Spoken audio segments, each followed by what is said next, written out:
અમે ઘણા ટાઈમથી માતાજીને ત્યાં સાનિધ્યમાં આવીએ છીએ, પ્રવચનો સાંભળીએ છીએ છેલ્લા 1.5 વર્ષથી, અને ખૂબ જ સરસ પ્રવચન મળે છે. માતાજીના ખૂબ જ આશીર્વાદ છે સારા.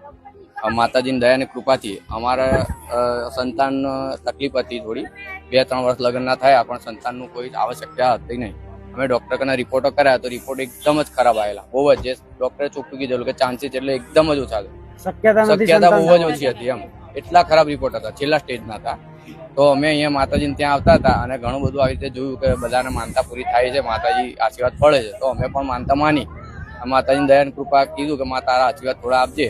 તો માતાજીની દયાની કૃપાથી આજે અમારા ઘરે દીકરીનો જન્મ થયેલો છે. કુંકાળમેળીના આશીર્વાદના કારણે આજે અમારા ઘરે દીકરીનો જન્મ થયેલો છે, જેનું નામકરણ અમારા કુંકાળમેળી માં ત્યાં કરાવવાનું છે. હા, હવે